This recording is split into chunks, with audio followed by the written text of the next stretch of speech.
Hello guys, स्वागत है आपका सिटीजन सी चैनल पर। और आज आप देखने वाले हो 2010 में आई underrated British werewolf horror movie 13 hours का ब्रेकडाउन, जिसे नाइट वुल्फ के नाम से भी जाना जाता है। डायरेक्टर हैं जोनाथन ग्लेंडनिंग और जैसा कि टाइटल बता रहा है ये मूवी सिर्फ 13 घंटे के अंदर बेस्ड है, और जैसा कि दूसरा टाइटल बता रहा है वो 13 घंटे रात के हैं, और जैसा कि थंबनेल बता रहा है वो रात होगी फुल मून की। तो चलिए अब ज्यादा देर ना करते हुए जल्दी से ब्रेकडाउन स्टार्ट करते हैं।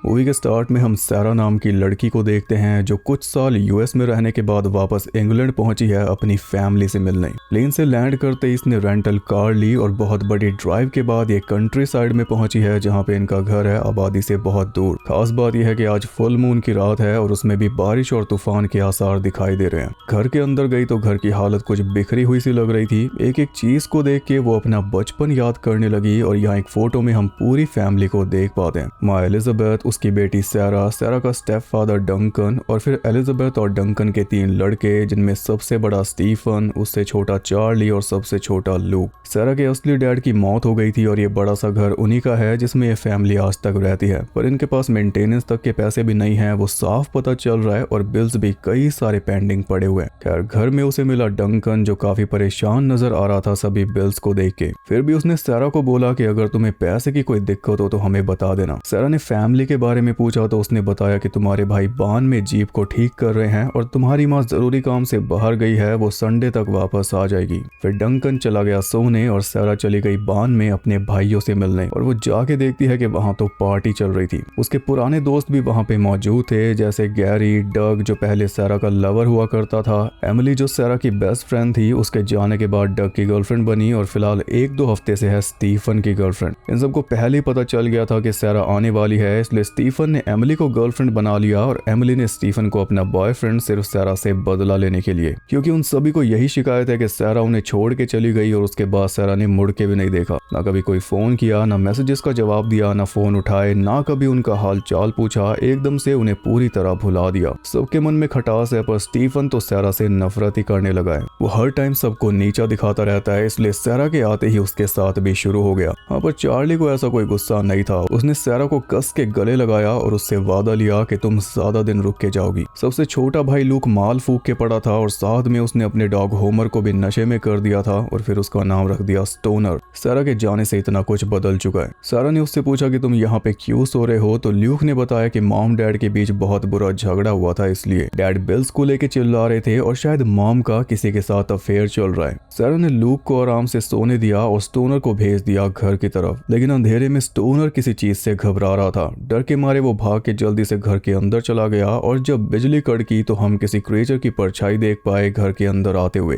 इधर सैरा ने बाकी दोनों भाइयों से झगड़े के बारे में पता किया तो स्टीफन ने सबके सामने ही बता दिया कि डैड को ऐसा लगता है कि मॉम का किसी के साथ अफेयर चल रहा है और अपने लवर को वो सारा पैसा खिला रही है, जिस वजह से घर की ये हालत हो चुकी है। सैरा को इस बात पे यकीन नहीं हुआ, पर बहस वो करती नहीं, इसलिए चुपचाप वहां से बाहर निकल गई। और जैसी वो बाहर निकली घर की पावर चली गई। सब के सब घर के अंदर गए पार्टी के लिए और सामान लेने, और गैरी चला गया किचन में कैंडल्स ढूंढने। वो सब इस बात से अनजान थे कि घर के अंदर कोई है, पर जब सीढ़ियों से उन्हें खून टपकता हुआ दिखाई दिया तब उन्हें थोड़ा अंदाजा हो गया। उसी टाइम हंसी मजाक सब बंद और पूरी तरह सन्नाटा। वो खून के निशान आ रहे थे उनके डैड के रूम से, और रूम में जाकर वो देखते हैं कि किसी ने बेड पे ही बुरी तरह उनके डैड को चीर फाड़ रखा था। वो था एक वेयरवुल्फ जो घात लगा के पीछे ही बैठा हुआ था। डैड की हालत देख के उन सब की चीखें निकल गई थी, लेकिन उन्हें संभलने का भी मौका नहीं मिला। भेड़िया उनकी तरफ भाग के आया तो सब के सब उसी रूम के अंदर बंद हो गए। इस बीच गैरी को स्टोनर के बचे कुछ हिस्से मिल चुके थे, इसलिए वो भी शोर मचाने लगा, जिस वजह से भेड़िए ने पहले उसे जाके नोचा। फिर आया वो इनके ऊपर अटैक करने, और रूम का दरवाजा वो आसानी से तोड़ रहा था, इसलिए सब के सब जाके छुप गए बाथरूम के अंदर। लेकिन वहां का दरवाजा भी टूट जाएगा और वो बुरी तरह फंस चुके थे। तभी सैरा को ऊपर दिखाई दिया एटिक का दरवाजा।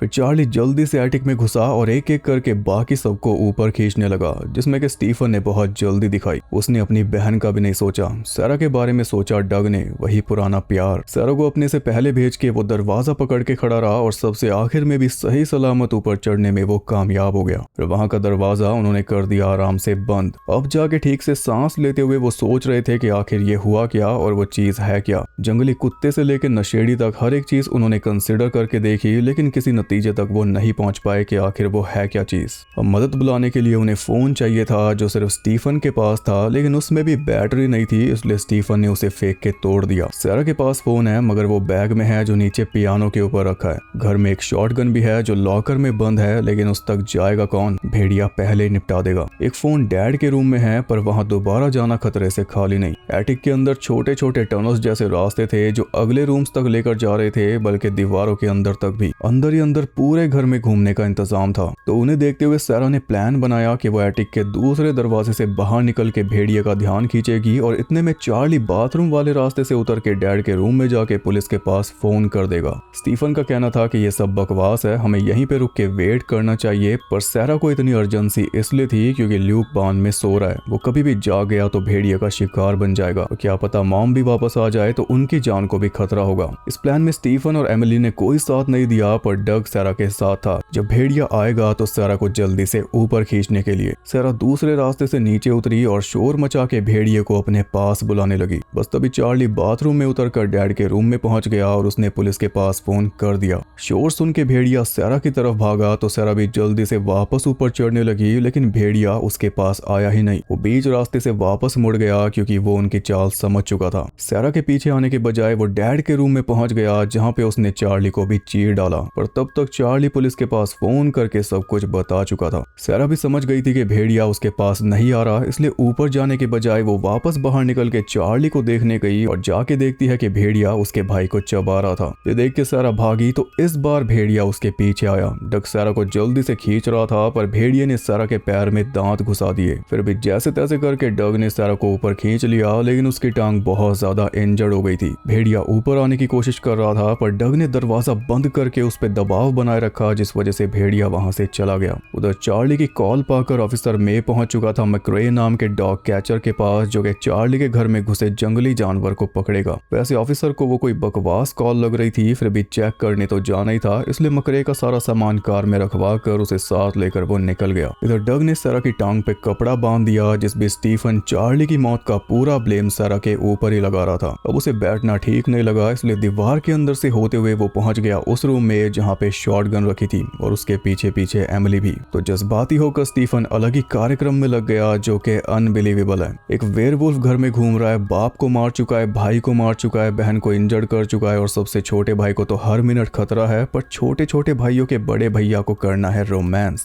एमिली उसे कह रही थी हवसी दरिंदे जगह और हालात तो देख ले, पर वो सुन नहीं रहा था, जिस चक्कर में उनसे थोड़ी आवाज हो गई और आवाज सुन के भेड़िया बढ़ गया उनकी तरफ। तब स्टीफन को लगा कि अब शॉटगन उठा लेनी चाहिए, लेकिन उठाएगा कैसे, लॉकर तो लॉक्ड पड़ा है। ये स्टीफन हाशमी बनने से पहले देख लेता। अब उनके पास टाइम था नहीं और स्टीफन का तो दिमाग वैसे ही नहीं चलता, इसलिए एमिली को ही चलाना पड़ा। उसने लॉकर दरवाजे में अड़ा दिया ताकि भेड़िया उसका लॉक तोड़ दे और उसका ये आइडिया काम भी कर गया। शॉटगन बाहर आ गई जो स्टीफन ने उठा ली, लेकिन उसमें गोलियां नहीं थी, तो एमिली जल्दी से गोलियां उठाने लगी और इतने में स्टीफन दीवार के रास्ते शॉटगन लेकर वहां से फरार हो गया बिना गोलियों के, एमिली को अकेला छोड़कर। वो तो उन्हें बचाने सैरा नीचे आ चुकी थी। सैरा ने भेड़िए को एक नुकीली लकड़ी से जख्मी किया, तब जाके वो दूर भागा और फिर सैरा एमिली को लेकर दीवार के रास्ते फिर से एटिक में पहुंच गई। भेड़िया दीवार के अंदर से ट्रैवल नहीं कर सकता उसके साइज की वजह से, इस बात का इन्हें एडवांटेज है, लेकिन वो भी मौका ढूंढ रहा है। एटिक में जाते ही एमिली ने स्टीफन के हाथ से शॉटगन छीनी और उसमें गोलियां भर के स्टीफन के ऊपर ही तान दी। गुस्से और डर में वो पूरी तरह बौखला चुकी थी। तभी भेड़िए ने एटिक का दरवाजा खोल दिया तो एमिली ने एक गोली नीचे मारी, जिस बीच उसका बैलेंस बिगड़ा और दूसरी गोली लग गई उसके अपने मुंह पे। उसका सर बचा ही नहीं और ये देख के स्टीफन की हंसी नहीं रुक रही थी, तो सैरा ने उसी टाइम खींच के रैप्टा मारा उसे। एमिली की गोली के छर्रे डग की टांग में भी लग चुके थे, जिस वजह से उसका भी बुरा हाल हो गया। पर सबसे पहले सैरा ने एटिक का एंट्रेंस ब्लॉक किया जहां से भेड़िया ऊपर हाथ मार रहा था। फिर उसने डग की टांग को देखा और उसके बाद अपनी टांग को, जिसपे भेड़िए ने अटैक किया था, पर अब ऐसा लग रहा था जैसे उसे कोई खास चोट आई ही नहीं थी। शॉटगन भी उनके हाथ से जा चुकी थी, इसलिए सैरा ने प्लान बनाया कि अब हमें ऊपर छत पे जाना होगा, वहां से फिर हम बान में जाने को देखेंगे जहां से जीप लेके निकल जाएंगे। तो डग लग गया छत की टाइल्स तोड़ के एक रास्ता बनाने में। उधर ऑफिसर मे और मैक्रे को रास्ते में सामने एक कार खड़ी हुई दिखाई दी, जिसकी वजह से उन्हें रुकना पड़ा उसकी जांच पड़ताल करने के लिए। और गाड़ी में रखा बैग चेक करने पर उन्हें पता चला कि वो गाड़ी है सारा की माँ एलिजाबेथ की, जो कि उसी घर में रहती है जहाँ से फोन किया गया था। तो अब जाके अफसर को यकीन हुआ कि वो कोई मजाक वाली कॉल नहीं थी, बल्कि वहाँ सच में मदद चाहिए। उन दोनों ने आसपास चेक किया, लेकिन एलिजाबेथ कहीं दिखी नहीं, इसलिए वो दोनों घर की तरफ बढ़ गए। पर हम देख पाए कि एलिजाबेथ के कपड़े वहीं पे पड़े हैं। इसका मतलब आप समझ ही गए होंगे, और अगर नहीं समझे तो कुछ देर में समझ जाओगे। इधर लूक जाग के घर के अंदर आ चुका था और वो बड़ी आसानी से भेड़िए का शिकार बन जाता, इसलिए उसकी आवाज सुनकर सारा सीधा ही एटिक का फ्लोर तोड़ के नीचे गिर गई उसे बचाने के लिए। फिर उसे साथ लेकर दीवार में से होते हुए ऊपर पहुंची और वहां से निकल के चारों पहुंच गए छत पे, जहां से उन्हें ऑफिसर मे और मैक्रे आते हुए देख गए। उनके आते उन चारों ने कैसे भी करके बाहर से नीचे उतरना शुरू कर दिया और वो चिल्ला नहीं सकते थे, वरना दिक्कत हो जाती। अब मैक्रे तो अपना सामान उठाने में लगा हुआ था और इस बीच में अकेला ही अंदर पहुंच गया, मैक्रे के मना करने के बावजूद भी। तो जब मैक्रे अंदर जाने लगा तब उसने देखा कि मे तो कब का निपट गया और वो खुद कुछ समझ पाता उससे पहले भेड़िए ने उसे भी लपेट दिया। जब तक वो चारों नीचे उतरे तब तक उनके लिए आई हुई मदद खा ली गई थी, लेकिन अब भी उनके सामने पुलिस कार थी जिसमें बैठ के वो निकल सकते थे। उस तक पहुंच पाना आसान नहीं था, फिर भी रिस्क लेकर सारा उस कार में पहुंच गई और जाके देखती है कि उसमें चाबी नहीं थी। रेडियो था लेकिन वो काम नहीं आया और उसकी माँ का बैग भी रखा हुआ था, जिसे देखकर वो समझ गई कि मॉम के साथ कुछ बुरा हुआ है। अब ये मत कहना कि सारा अपनी कार लेके क्यों नहीं जा रही, क्योंकि उसकी कार की चाबी उसके बैग में है जो पड़ा है पियानो के ऊपर, और कोई रास्ता था नहीं, इसलिए वो चारों बान के अंदर पहुंच गए। और अब सारा की तबीयत कुछ बिगड़ने लगी थी। उसने लूक को डग के साथ लॉफ्ट में भेज दिया जहां पे लूक सो रहा था, और खुद वो अकेले में स्टीफन को बताने लगी कि शायद अपनी फैमिली में अब हम 3 ही बचे हैं। पुलिस कार में मॉम का बैग मिला है, जिसका मतलब ये हो सकता है कि मॉम के साथ कुछ बुरा हो गया। अब तुम बताओ ये जीप स्टार्ट हो सकती है या फिर नहीं। स्टीफन बोला ये स्टार्ट नहीं होगी, क्योंकि इसे स्टार्ट करने के लिए जो पार्ट चाहिए वो रखा है मॉम की कार में। मैंने जानबूझ के इस जीप को खराब किया था और मॉम की कार के टायर के साथ भी छेड़छाड़ की थी ताकि वो अपने लवर से मिलने ना जा पाए। ये सुनकर सारा अपनी माँ की मौत का ब्लेम स्टीफन के ऊपर डालने लगी, तो स्टीफन ने ये बिल्कुल भी बर्दाश्त नहीं किया। उसने सारा को पीटना शुरू कर दिया और कुछ इस तरह से मारा कि सारा का सर फट गया। वो गिर के बेहोश हो गई, मगर जब वो दोबारा उठी तो उसकी आंखें पूरी तरह ब्लैक हो चुकी थी। ये देखकर स्टीफन बाहर भागा और वहां पे भेड़िए का शिकार बन गया। सारा तो कुछ ही देर में नॉर्मल हो चुकी थी। वो डग और लूक के पास गई उन्हें बताने कि स्टीफन मेरी नहीं सुन रहा, वो मुझे पीट कर बाहर भाग गया। अब लूक दोबारा सो चुका था, तो मौके का फायदा उठाते हुए सारा डग के साथ रोमांस करने लग गई, जिसके लिए डग तैयार नहीं था। सारा पूरी जंगली हो चुकी थी, इसलिए उसे साइड करके वहां से निकल गया। इस बीच लूक जाग चुका था और उसके सामने ही सारा बदलने लगी। आंखें काली और बड़े बड़े नाखून निकल चुके थे उसके, जिससे लूक समझ गया कि वो भी भेड़िया बन रही है। उसने शोर मचाया तो डग वापस आ गया और सारा उन दोनों के सामने ही ट्रांसफॉर्म होने लगी। डग उसे देखे जा रहा था, तब सारा ने खुद उसे बोला यहाँ से भाग जा। तो लूक को लेकर वो घर में पहुंचा, जहाँ पे उन्हें सारा का फोन और उसकी कार की चाबी मिल गई। लेकिन तभी विंडो तोड़ते हुए वो भेड़िया अंदर आ गया, इसलिए उन दोनों को पियानो के नीचे छुपना पड़ा। डग ने पुलिस के पास फोन मिला दिया था, लेकिन वो कुछ बोल नहीं सकता था क्योंकि भेड़िया वहीं पे मंडरा रहा था। उसने दोनों को देख ही लिया था कि बस तभी सारा आके उस भेड़िए से भिड़ गई जो खुद भेड़िया बन चुकी थी, लेकिन पूरी तरह नहीं। वो भेड़िया उस पे भारी था। सारा मदद मांग रही थी, इसलिए डग को उसके लिए रुकना पड़ा।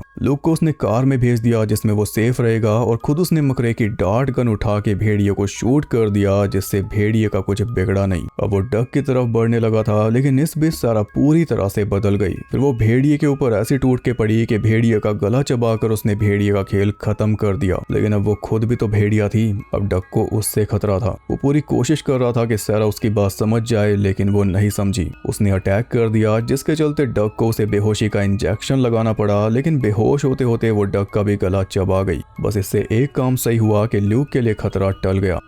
अगली सुबह जब सारा की आंख खुली तो वो फिर से इंसान बन चुकी थी, बस उसके सारे बाल झड़ चुके थे। उसने जल्दी से जाके दूसरे भेड़िए को देखा तो पाया कि वो उसकी माँ थी, जो अभी तक तो जिंदा थी, पर सारा के सामने ही उसने दम तोड़ दिया। सारा की माँ एक वेयरवुल्फ है, इसका हिंट हमें शुरुआत में दे दिया गया था फैमिली फोटो दिखाकर, जिसमें उसके बाल झड़े हुए थे। ये भी इस मूवी का ही लॉजिक है कि भेड़िया बनने पे सारे बाल झड़ जाते हैं, मतलब हर महीने एलिजाबेथ के बाल झड़ जाते होंगे, और अभी तक वो इस राज को अच्छे से छुपा रही थी। हर महीने फुल मून की रात से पहले वो एक सेफ जगह जगह पे चली जाती थी ताकि उसकी वजह से किसी की जान ना जाए। और इसी वजह से डंकन को उस पर शक हो गया कि शायद इसका किसी के साथ अफेयर चल रहा है। इसी के चलते सबको अपनी जान गंवानी पड़ी। स्टीफन ने उसकी कार के टायर के साथ छेड़छाड़ कर दी, जिस वजह से वो निकलने में लेट हो गई और रास्ते में भेड़िए में बदल के वापस घर आ गई, जहाँ पे उसने सबको मार डाला। और ये जो सैरा वेयरवुल्फ बनी, ये कोई माँ बेटी वाला रिश्ता नहीं है, बल्कि भेड़िए ने जो इसकी टांग में काटा था उसकी वजह से बनी। और अब ये कर्स इसकी माँ से इसे पास ऑन हो चुका है। माँ के बैग में रखी एक रिसिप्ट से उसे एक पैनिक रूम के बारे में पता चला, जहाँ पे उसकी माँ जाके छुप रही थी। सारे पैसे उसे ही तैयार करने में जा रहे थे, ना कि किसी लवर के पास। अब सैरा भी लूक को लेके उसी पैनिक रूम की तरफ निकल गई जब पुलिस उसके घर की तरफ जा रही थी तब। और आखिर में हम गैरी को पलक झपकाते हुए सांस भरते हुए देख पाए, जिसका मतलब यह है कि भेड़िए ने जिसे जिसे शिकार बनाया वो सब भी भेड़िए बनेंगे।